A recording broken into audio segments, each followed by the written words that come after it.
আমাদের সম্পূরক প্রশ্নের বিধিনিষেধ যদি এত কড়াকড়িভাবে করেন তাহলে আমরা কি করে মন্ত্রী পরিষদকে জবাবদিহিতার আওতায় আনব। যেহেতু একটা খারাপ কালচার বাংলাদেশে শুরু হয়েছে এবং আমি নিজেও 21শে ফেব্রুয়ারি সেটার একজন ভুক্তভোগী, সেটা বন্ধ করার ব্যাপারে সরকার কি মেজার নিবে? সবকিছুকে মব বলা ঠিক হবে না।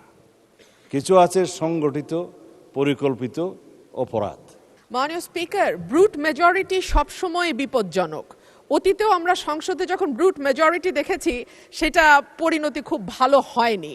মাননীয় স্পিকার, সে কারণে আমি বিনীতভাবে বলি, আমাদের সম্পূরক প্রশ্নের বিধিনিষেধ যদি এত কড়াকড়িভাবে করেন তাহলে আমরা কি করে মন্ত্রী পরিষদকে জবাবদিহিতার আওতায় আনব। মাননীয় সদস্য, এটা এই অবস্থান থেকে করা হয়নি। We are abide by the rules and regulations of the parliamentary procedure, and I am hereby to declare that I cannot go beyond the procedure. I understand মাননীয় স্পিকার, কিন্তু তারপরেও একটু যদি উদার হই তাহলে বোধহয় ভালো হয়।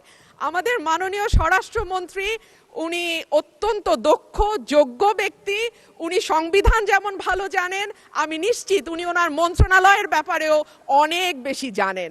সে কারণেই একেবারে সম্পূরক প্রশ্ন ঠিক ওই মূল প্রশ্নের আঙ্গিকে না হলেও আমি মাননীয় স্বরাষ্ট্রমন্ত্রীর দৃষ্টি আকর্ষণ করে বলছি, বাংলাদেশের মানুষের কপাল এমন যে মরার উপর খাড়ার ঘা সব সময়ই থাকে।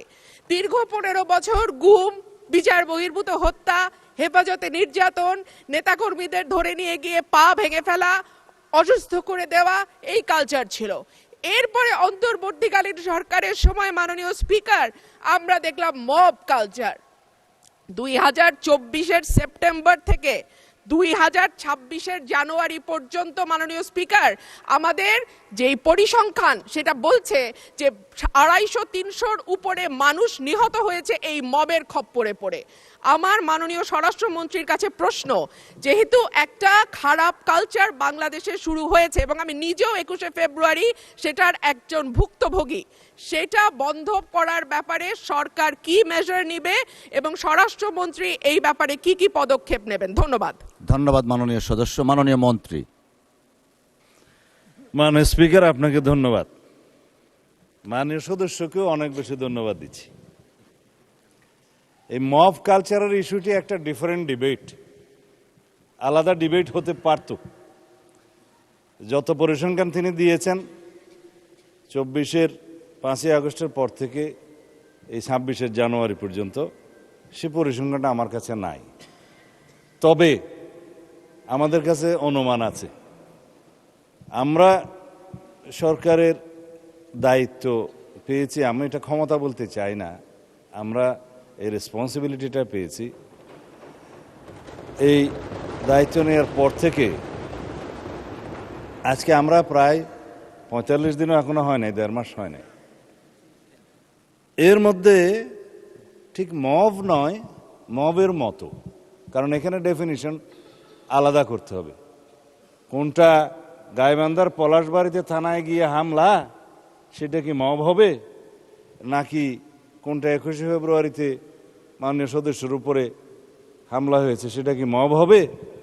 নাকি উত্তরা একটা বিজনেস সেন্টার, উত্তরা স্কোয়ার সম্ভবত নাম, সেখানে ঘেরাও করে দোকানপাট ভঙ্গ করেছে, সেটা কি মব হবে? সব কিছুকে মব বলা ঠিক হবে না। কিছু আছে সংগঠিত পরিকল্পিত অপরাধ, তার বিরুদ্ধে মামলা হয় এবং সেটা তদন্ত হয়, গ্রেফতার হয় এবং বিচারের জন্য সুপর্দ করা হয়। কিন্তু স্পষ্ট উচ্চারণ আমরা করেছি দায়িত্ব নেওয়ার পরে, বাংলাদেশে কোনো রকমের মব কালচার আর থাকবে না। রাস্তাতে যে কোনো দাবি নিয়ে মহাসড়ক সড়ক অবরোধ করে দাবি আদায়ের যে প্রবণতা ইন্টারিম গভর্নমেন্টের সময় দেখা গিয়েছে, ক্ষেত্র বিশেষে সেই গভর্নমেন্টের দুর্বলতার কারণে ইন্সপায়ার্ড হয়েছে, সেটাকে আমরা আর কখনো অ্যালাউ করব না।